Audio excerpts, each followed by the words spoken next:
Good afternoon, everybody. Welcome to our fourth and final event here in the Learning Center today. We have four tomorrow as well. So we've had 14 total. So we do record everything that happens here, a variety of different topics and events. So we do make those available about 2 weeks after market. So you can watch the recordings, and we'll email that out to you if you registered for an event. So please be sure to be on the lookout for that. So we'll give us about 2 weeks to get that done. My name is Neil McKenzie. I'm the Senior Vice President of Marketing here at Universal. And if it's your first time here, welcome. The good news is you're about an hour from a cocktail if you haven't started already.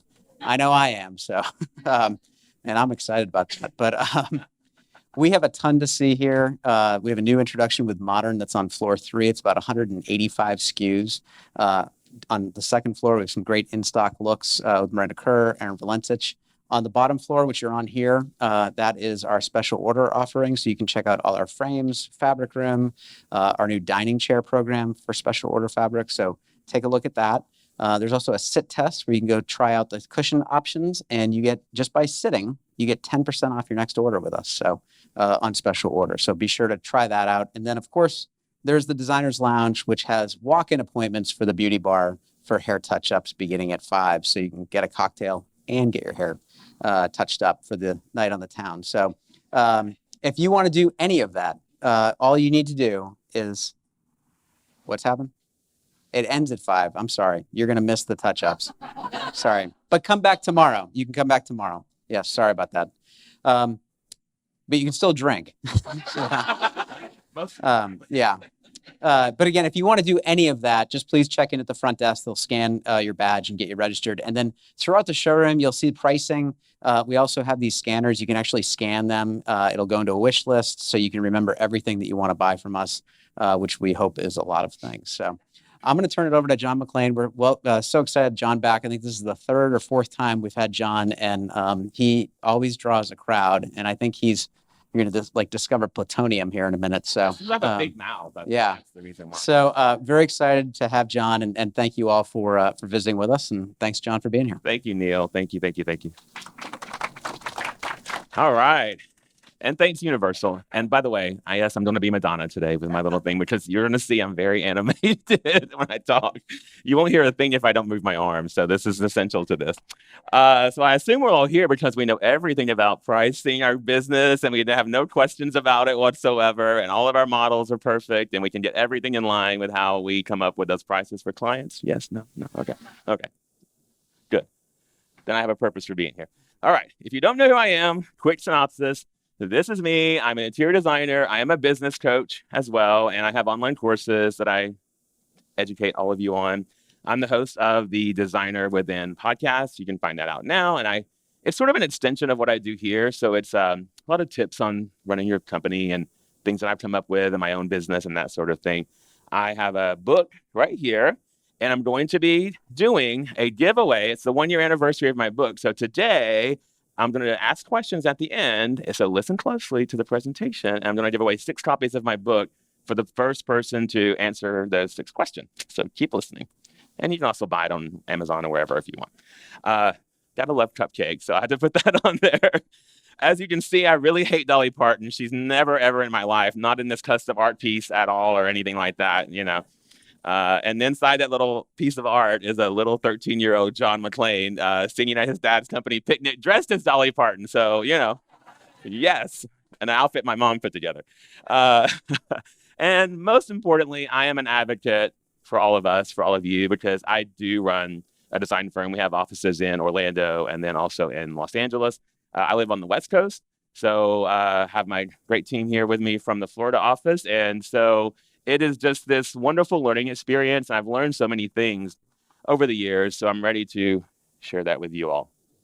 So, hey, girl, here's what you're going to learn today. You're going to learn your new method of categorizing and pricing your services. So these are methods that I came up with out of necessity and out of just wanting to do so. And I'm going to share more about that in a minute.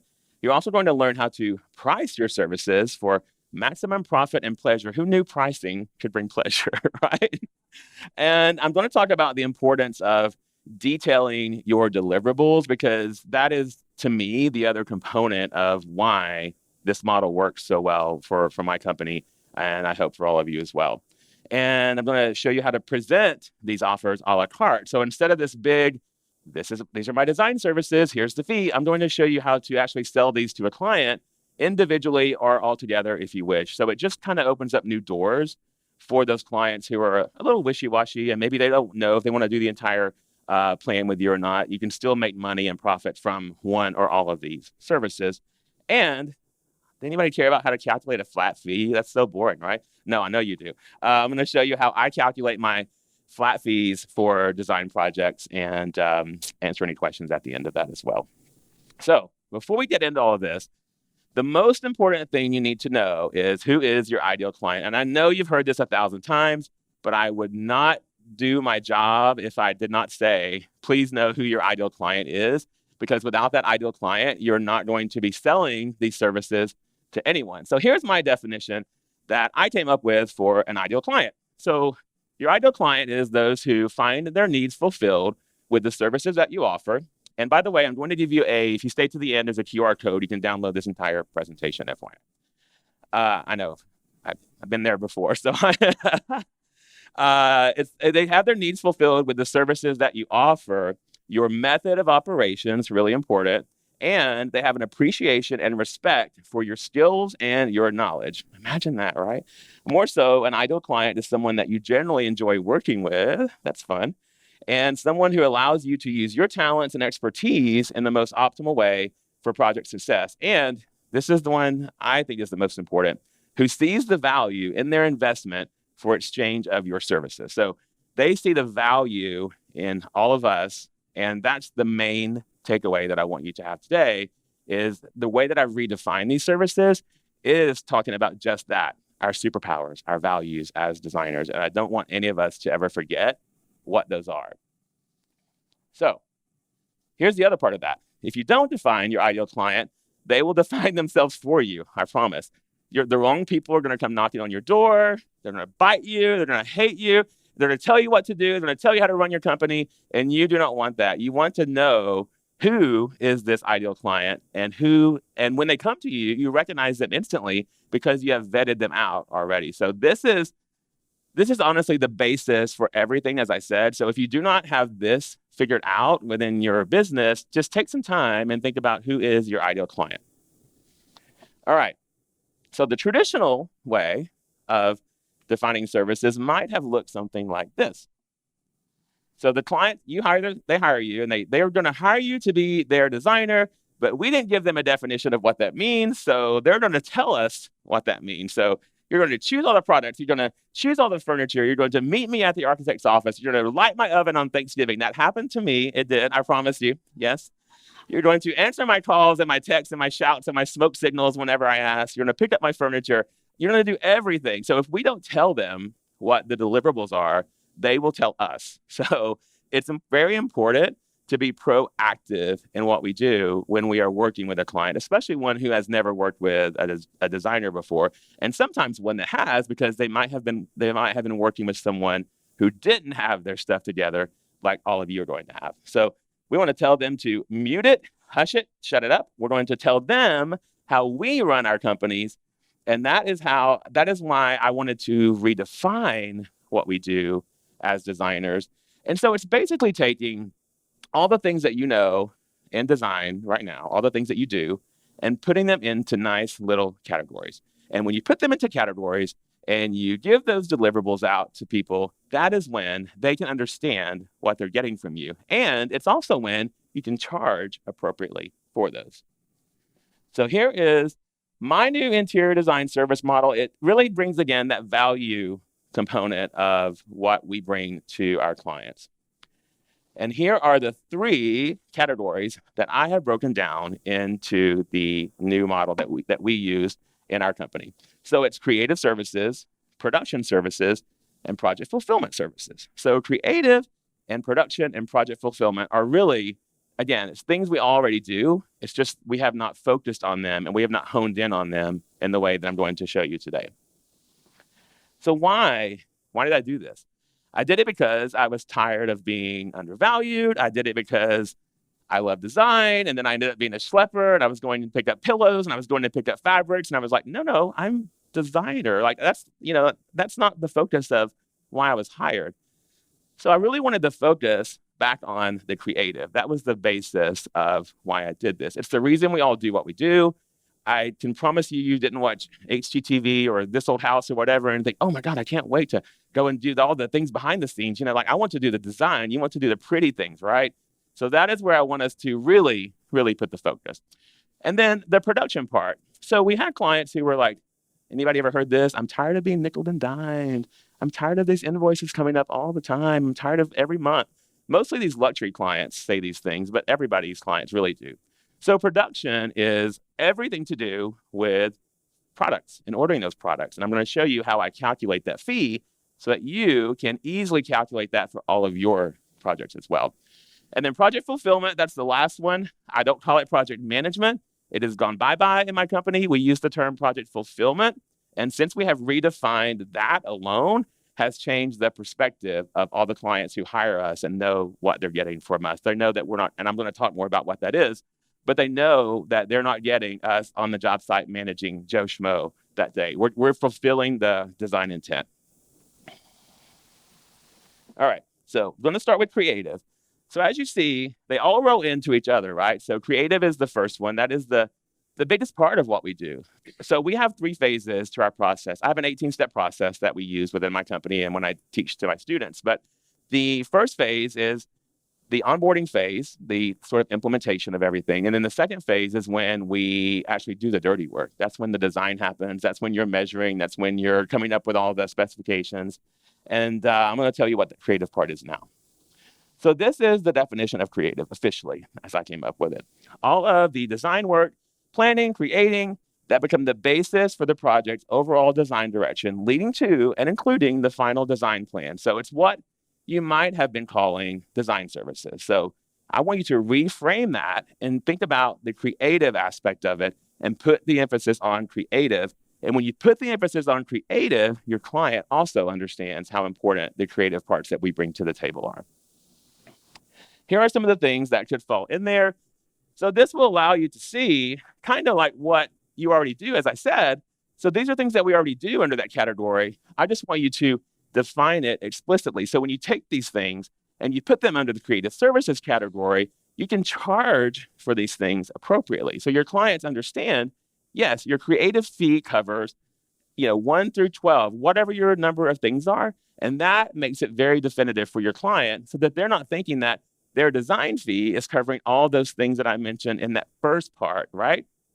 So, I'm sure we all do these, right? These are things that we all do. So it's just about reclassifying. Second one is production. So production is the logistical management of all products in a project. Very easy. So it's ordering the products, all those things. Here's the exact definition. It is not the profit you make from the actual project. And I say, i.e. the artist formerly known as markup, because I hate the word markup. Markup to me, back to that deliverables things, markup to me says, we're going to charge you a markup and we're not going to tell you what it's for. And so they make up their own ideas. They think that we're just eating bonbons, in our offices and charging them a markup for no reason. So if we take the term markup out and label it as something else and we reclassify it, procurement services, production services, whatever, it gives them a different perspective on what we do. And then I'm going to show you in a moment, there's an entire list of deliverables that come with that too. So I suggest to get the term markup out of your brain because it just sounds negative to me when it comes to clients. So here is what some of the things you could include in production services. So again, things we already probably do. Does everyone here purchase products for clients, or does anyone just do design only? Okay. So it's product procurement, product tracking, quality control, warehouse communication, and managing returns. And then also, this is important to me, access to your trusted quality vendors, access to the people that you know do a good job. Now, here are some alternative things that you could add in there, and then I'm going to share with you what I include in mine specifically. So you could include the actual shipping costs. You could include the actual freight costs. You could include the delivery costs local, right? You could include the product inspections, the local warehousing. You could include the delivery to and inside the client's home, and even assembly of those things inside the client's home. So by organizing these together as a percentage, it actually allows us to invoice the client as the products are approved, and they're not getting an invoice later for the rest of those shipping costs, the rest of those freight costs, the tariff costs, all those things. We know because of our data, I'm going to talk about data in a minute. We know because of our data that we have a number, a solid number in place that we can use to plug in on every single invoice for them. So here's what I include. I include all warehouse fees, all shipping and freight, all product procurement activities. So any ordering of those things, tracking those things, checking on the dings, all the stuff like that, as a total percentage added onto every product order. And I'll go back to that. It's shown as, this is important for me to mention. So it's shown as a line item on the invoice. So if you have 2 sofas, a coffee table, 2 end tables, 2 lamps, blah, blah, blah, it's all listed out on the invoice. And then our final line item says production. And currently we use 22%. That's our current price point for that. And it's 22% on top of the price that the client pays, not our cost. It's whatever's on that client's invoice. We add that percentage onto that, and then that becomes the production fee. So then, because I've looked at my data, I've looked at the past cost of warehousing and receiving and putting things together and checking on things and all of those things, I know for a fact that that covers me for that. Yours might vary. It just depends. You want to look at your historical data with that. But for me, it definitely works out to a nice number. And here is the specific way to calculate that. So you want to take all the revenue, if you do make revenue. So let's say you marked up your procurement services if you have a company, if you have a warehouse that you use and you mark that up. And again, I know the word markup is not good, but in this case, it actually works because the client's not hearing it. Total shipping and freight and tariff as well. And then total local delivery revenue from movers and couriers. So if you take that and you add a percentage on top of that and then invoice that to the client, that revenue is what you use in that category. And that's your total production revenue. Now, your total production costs are just those items and the cost that you pay for those things, right? Very simple. And then all you do is take your cost divided by your revenue, and that will give you your percentage that you can take and add on. So when you meet with clients for the first time, you can say, we have a great system in place. You never have to get an invoice from us for shipping or freight or warehousing. Everything that you order is paid for at that time because we require 100% payment up front for all products and as well for the production fee for us. And when they do that, they're done. And we all know at the end of a project, clients get what? Spending fatigue. They're tired of spending money. They're exhausted. The contractor's asking for more money. We're asking for more money sometimes. So by doing this, we know for a fact that if we're taking on the procurement part of this whole design process, we are adding in this now and we never have to invoice them again. So the way we do it, and I don't have this listed on here, but we do 6 months for design, 6 months for design and decor only, and then 1 year we hold it for 1 year in the warehouse for new construction or renovation projects. That's our time limit. And anything after that is invoiced directly from whatever the warehouse is charging. That's how we cover it. And look, you can now use this percentage with clapping hands to calculate your own production fee. It really is helpful. I will say it has changed. Clients get so tired of, and I heard it a million times, again, clients get so tired of having an invoice come in every month for freight, for shipping, for warehousing, everything. So I decided to sit down and figure out a way to actually stop those emails and stop those surprises. Now there are no surprises. We operate on full transparency, and from our agreement all the way down to this, so clients never, ever, ever are wondering where we are in the process or what they're going to pay for things because they've already paid for it.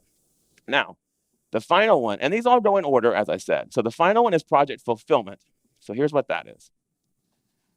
Project fulfillment involves all of the professional facilitation from the interior design firm to fulfill the design intent, that's very important, for a project leading to its completion. And this is also very important. Project fulfillment is not project management. So we don't, for our firm, and what I teach in my courses and my students is that we don't bring in the contractor and filter that through our company. We just don't. It's become it was way too complicated.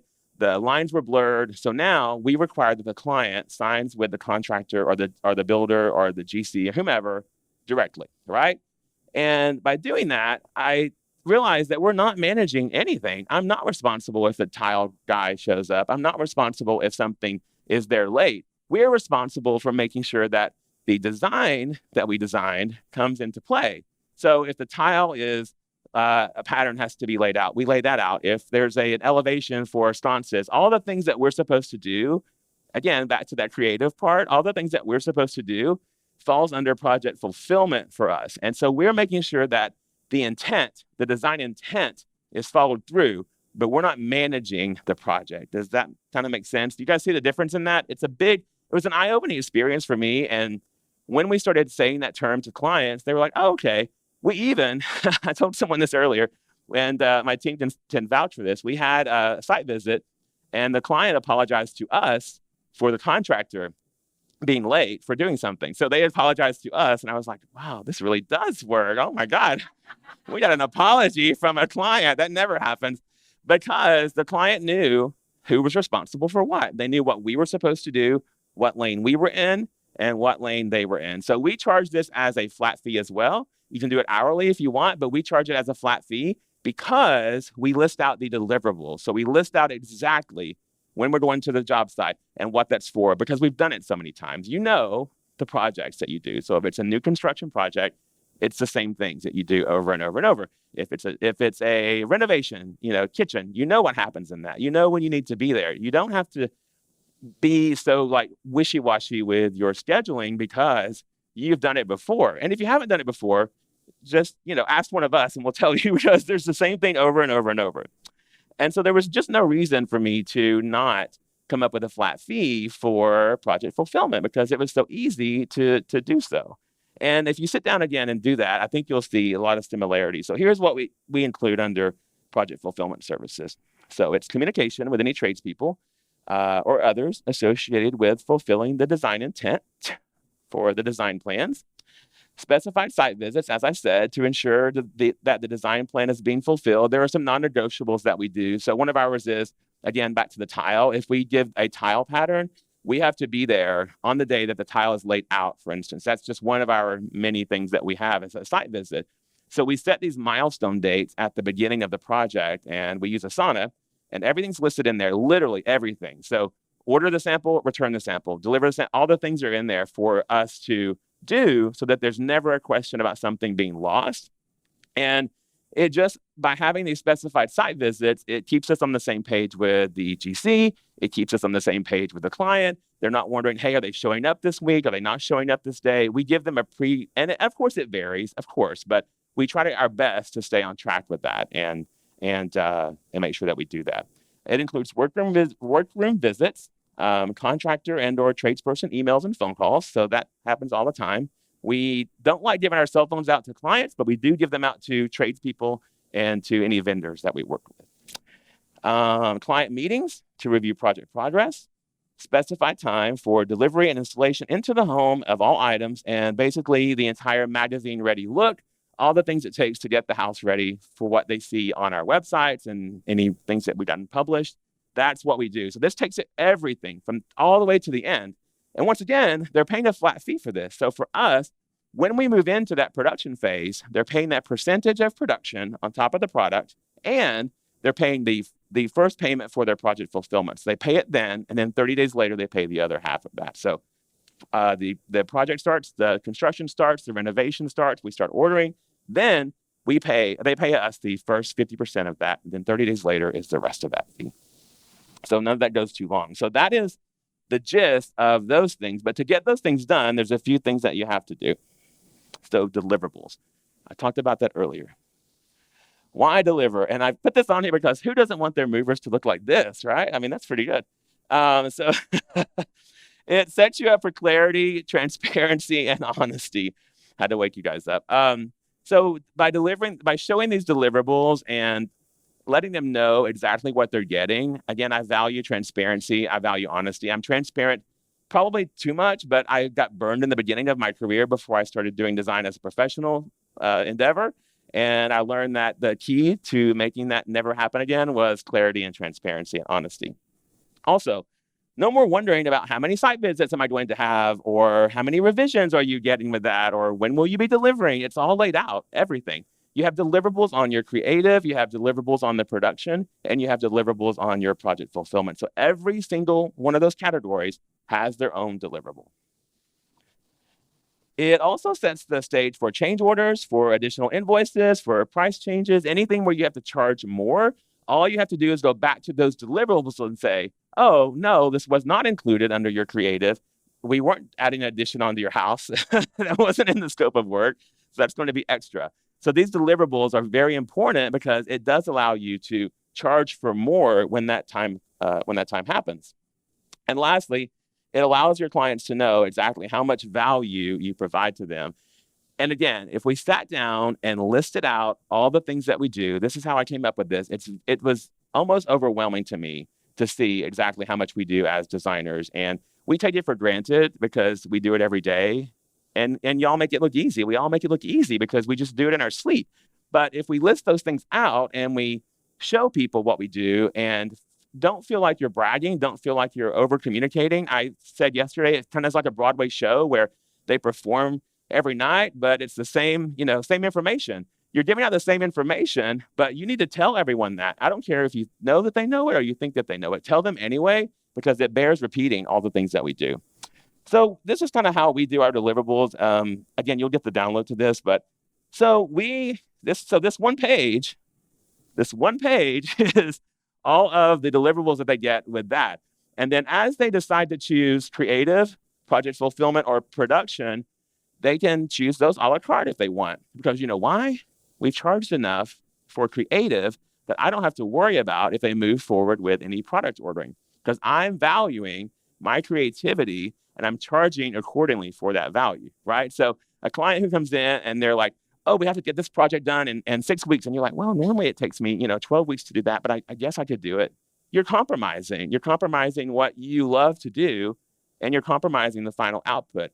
So I put my foot down and I follow my time frame. I follow my schedule. And by showing them what they get for that, they can see, exactly laid out. So they have creative here, production, project fulfillment here, and then I have the percentage for production there. So that's very clearly for them. And for our full service design, I show them that this is included in all of their full service designs.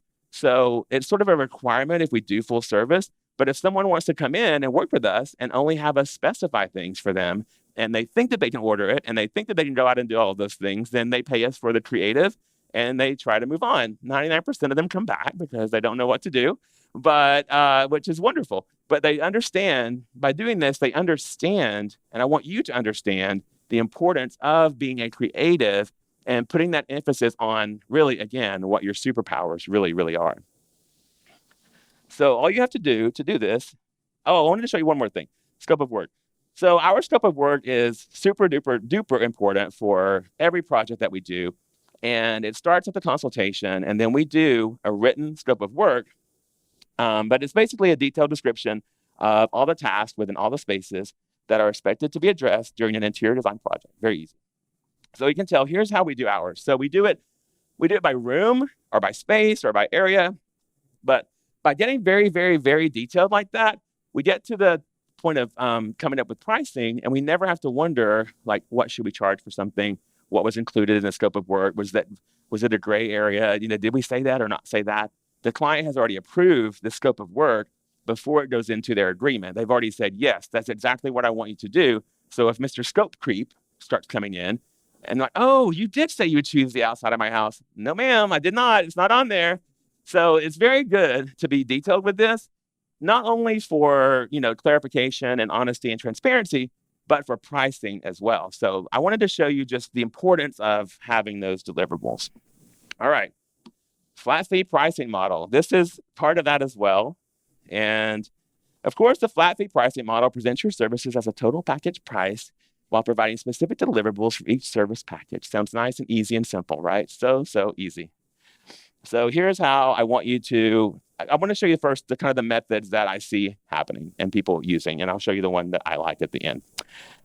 Square foot method, of course, is just coming up with a square foot price for the project. That's kind of like pulling a bird out of the air as it's flying, right? That's so hard to do. The second one is the percentage of the total project cost. So whatever that project costs, you come up with a percentage to calculate that. And the third one is the hourly to flat fee. I'm going to tell you what that is because that is actually my favorite one. And it's not rocket science, I'll tell you that. But back to that value thing, before we talk about specifics of that, I want to talk about what you bring to the table, again, just to reinforce and remind you and to pat yourself on the back and be proud of what you do. I want you to remember the value that you truly, truly bring. You have your talent, you have your work experience, you have your business knowledge, you have your life experience, past jobs that you've had. It doesn't even matter if you didn't work in design before. I didn't either. And I realized that I had these skills that were transferring from one job to the other. Your care, that's good, right? Your concern and your general humanity, right? Those are things we don't even think about those because we do them every day because we're what? People pleasers. I know. And by the way, people pleasing isn't negative if you have guidelines around it. FYI, that's a whole other topic of conversation. Secondly, your value is not based on how much you charge, but it's actually based on how much you provide to the clients. I always say selling is serving, and I never, ever, ever feel embarrassed about talking about a price with a client. I'm never embarrassed about telling them what our fees are, or if there's something that's going to cost more. I'm never embarrassed because I'm serving that client and I'm giving them our skills and I'm giving them our knowledge and our experience. And how much money are you saving them from bad things happening, right? How many times have we saved the clients from going down a rabbit hole of negative things happening, and we saved them money from that? And we do it so easily, and we don't tell ourselves, again, how good we are at that. You're good at it. And lastly, your team, your trades, or your A team. So when you are lowering your price, you're devaluing all the people that you work with. You're kind of taking money out of the people that you care about, including yourself. So when you lower your price, or when you, decide to charge less for something because you're afraid of, you get price paralysis and you're afraid of presenting that price, you are devaluing what you bring to that client, and you're devaluing all of the people that you bring. And you tell the client, these are my best people, but yet you've lowered the price and you've devalued them instantly. That's not fair. And then lastly, your own investments. This is very simple, but very true.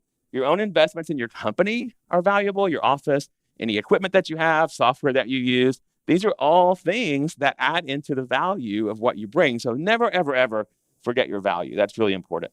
All right, back to this little daddy here. Okay.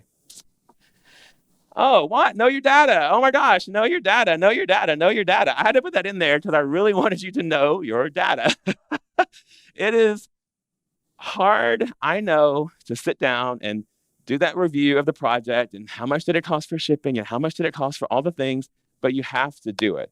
And if you're and everyone says, well, John, what if I'm a new designer and I've never had that type of project? Well, you create a fake project and you go through the system of doing that project. So if you have if you've never done a 10,000 square foot house, you create a 10,000 square foot house in your head, and you come up with all the things that it takes to make the house come to life. And you put those together and figure out go through the entire process and figure out how much time it took you to choose that sofa, choose that rug, redesign that kitchen, come up with a CAD plan for this, and that will get you there, because no one is better than themselves for doing this. We all have to do this. I do it every single month and at the end of every single project as well. So here are the keys that I do for knowing your data. Track your time for all service categories. So for your creative time, for your project fulfillment time, and your production time, you have to track your time. And I know y'all hate it. I know you do. And just because you do a flat fee, it does not exempt you from tracking your time. Do we still track our time when we do flat fees? Yes. And she just grumbled when I said that. Because it gives me something to go back on, and it gives you something to reflect back on to see if what you charged on project A is going to be the same that you need to charge for project B, right? It's super important. Track your freight and shipping. That goes without saying, but I spoke to a designer. I think that she had been in the industry for 10 years and she had no clue what her shipping charges were. And she wasn't even passing. I don't think we're passing them on to our client. And I said, so who's paying them? And she, I guess we're charging enough on our markup to cover that. And I said, no, I doubt it. I doubt that you are. So even though we come up with this percentage, I know, even though we come up with this percentage for production, we still keep track of every single shipping, every single tariff, every single add-on, freight, everything. We have a category per client, a spreadsheet, and we keep track of that. And then I go back at the end, I perform that review, and I make sure that that percentage is enough for that. Track your warehouse fees. Does everyone use an external warehouse to handle? Yeah, so that's gone up, right? The prices have really, and sometimes they don't do such a good job either. That's a whole other topic too. But track your warehouse fees, because that's really, again, it's part of that production fee that I want you to remember to kind of keep on top of your mind. So as those invoices are coming in, you've already invoiced the client for it. You already have their money for that, right? That was under the production. So you have their money for the shipping, the warehouse, and everything. You want to bring that invoice and put that into a category to track those expenses. So at the end of the project, you can make sure that that covered that. Track the untrackable. What that means to me is we were doing a lot of phone calls, a lot of text, a lot of to vendors, a lot of emails, all the things. And I was like, gosh, how much time are we spending every day? That 5 minutes here, 3 minutes there, 10 minutes here, whatever. So now at the end of every day, again, they're going to grumble too, but I have them keep track of all of the emails and things that they did that day, not as an individual thing, but generally speaking. So you're going to remember if you talk to a builder on, that morning. You're going to remember if you talk to a client that day.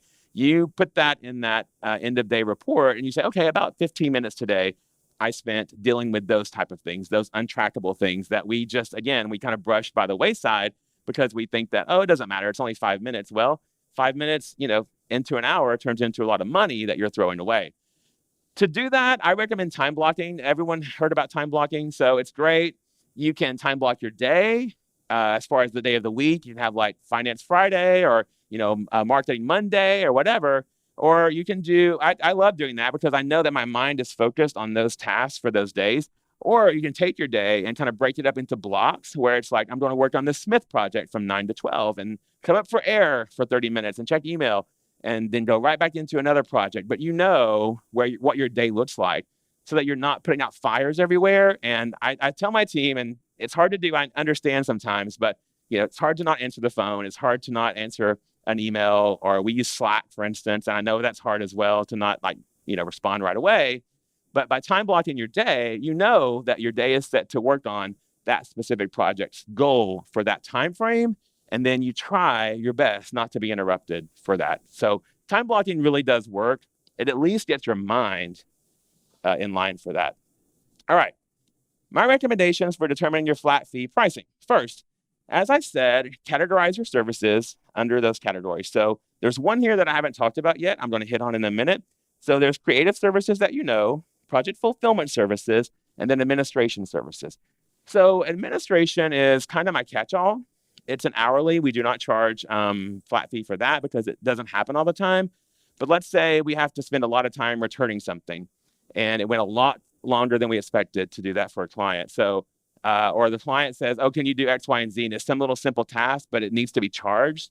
That falls under administration for me. And that's that sort of catch-all in my contract that covers all those little ancillary things that pop up all the time that you're like, oh gosh, that took 30 minutes. I feel bad for charging, $275 an hour. So should I just charge, $75 an hour for that? It goes a little bit easier for the client. And secondly, you have to come up with a definition of what those are. So as I said before, on that one page that I showed you, I had a definition for creative, what that included. I had a definition for the deliverables for production and a definition for project fulfillment. So your definition might be different than mine slightly, but you should have a definition of what those mean. And then you can always come back to that and your client is never wondering what those definitions are. So here's how I do it. So third, you price your services based on your hour. And again, you're not going to be overwhelmed by this because you know what? There's no magic bullet. I'm sorry to tell you, there's no magic bullet to coming up with a flat fee pricing. There just isn't. I base it on the time it takes us to work hourly, but I do not report that hourly calculation back to our client. It's only internal. So I price our services on your hourly rate and the time it will take you to complete each phase. Then multiply that total by 1.2 because we always undervalue and we underestimate what it takes us to do those things. So multiply that by 1.2, and then that is where I come up with the flat fee for us. So the ranges that I see in general for creative are 5,000 to unlimited. We've had everything from 5,000 to 100,000. It just depends. But you need to I recommend you come up with a project minimum as well. So what is the minimum amount that you will take on for a project?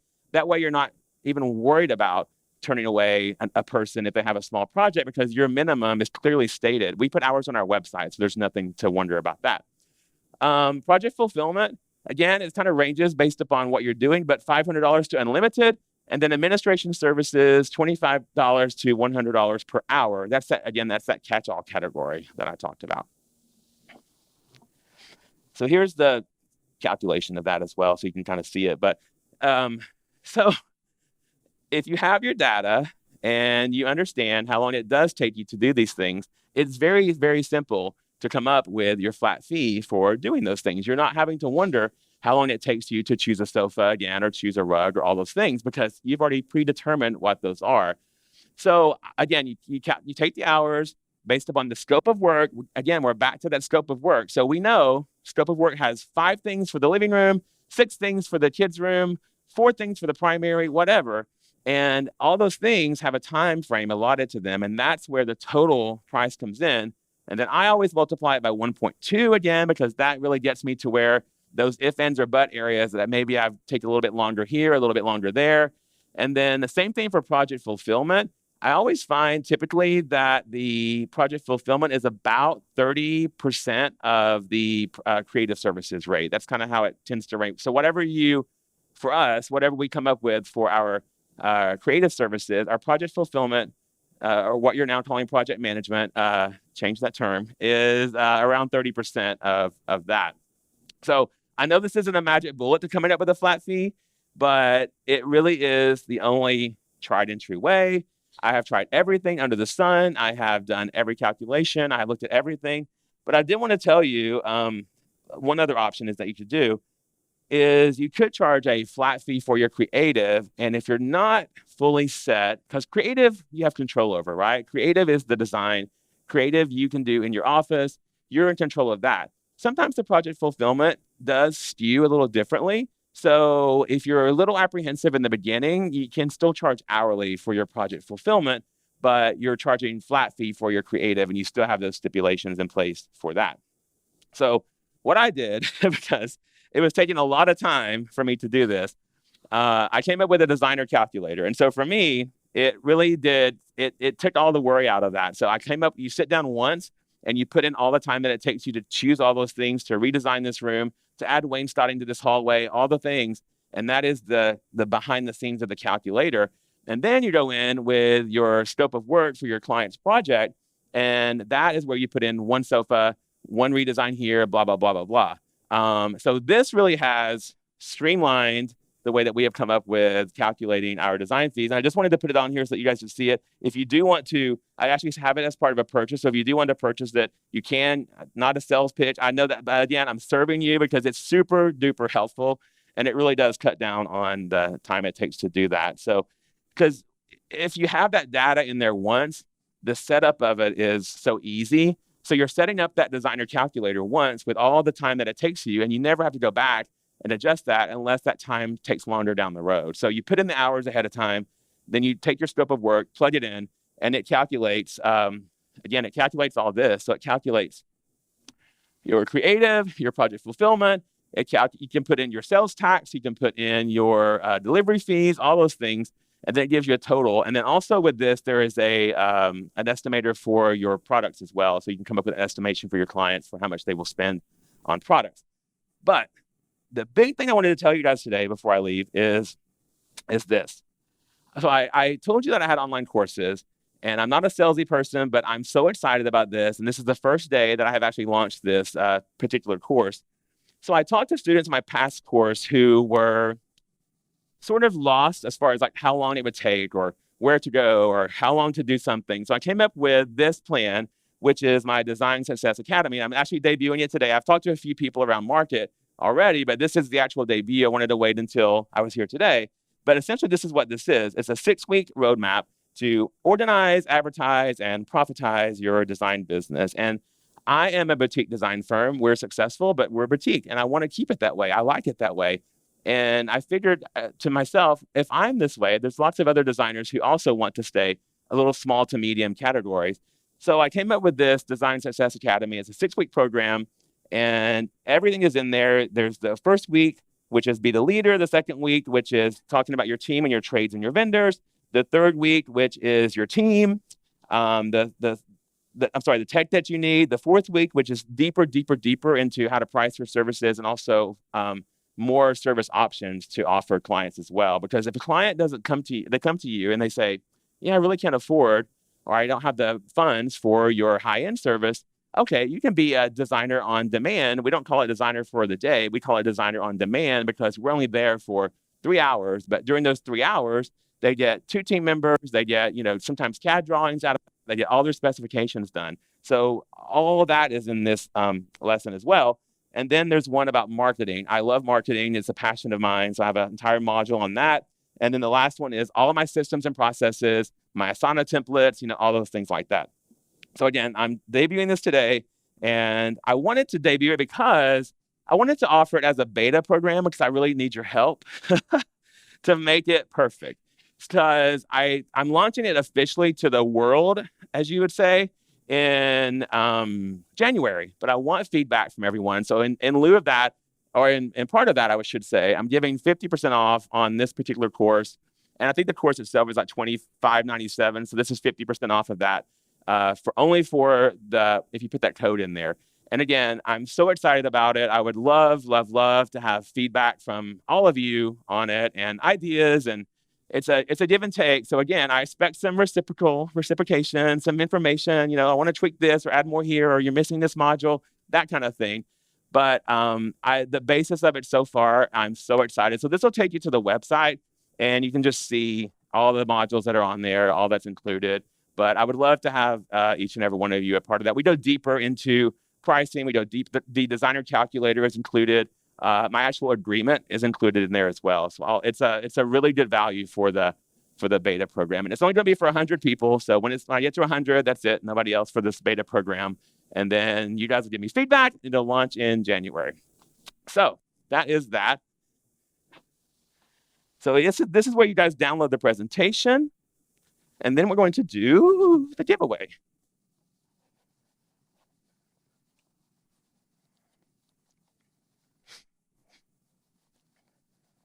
Let me pull up my questions, and then we'll do Q&A as well. Let's do the fun part first. So this is the book, and this is what you win. I have 6 of these. So first, what are the 3 parts of the new service model? Yes, you got it. I can sign it later if you want. All right. Sorry, my High Point allergies are kicking in. Sorry about that. Okay, what did I say about ideal clients and the wrong client? He had his hand raised first. Sorry.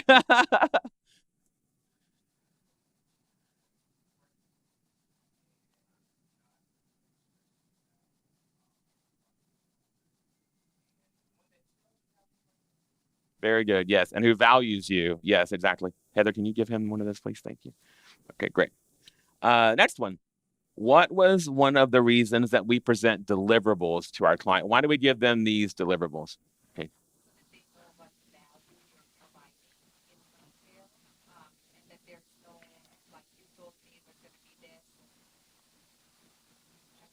Exactly. Yeah.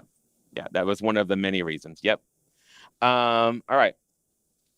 What is one of the values that we bring to our clients? A value that we bring as a designer. I saw you first. What's that? Oh, care. Yes. I thought you said hair. I was like, yeah.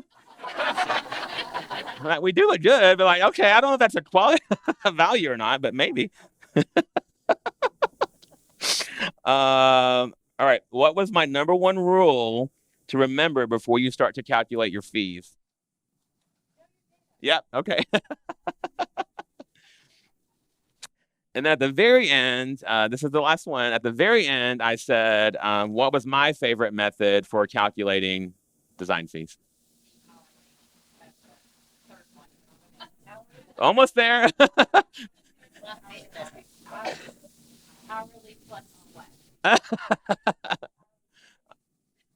Something like that. I saw you next with the pink on. Yeah. Yes, but specifically what? Like it was called something. What was it called? Oh gosh. I know. I'm like, oh no, I can't. The hands. Okay, put your hands down and put them back up fast, and I'll see who. Oh, I saw you first. Okay, pink. Yeah. Yes, that's it. Yes. It was the hourly to flat fees. That was the one where you take the hourly and you turn it into the flat fee. So that is that. That's the giveaways. Thank you all so much. I'm ready. I can answer any questions that you guys have. I know you probably have some about pricing and all those things. So any questions that you guys have? Thank you so much. Anybody have a question? Thank you.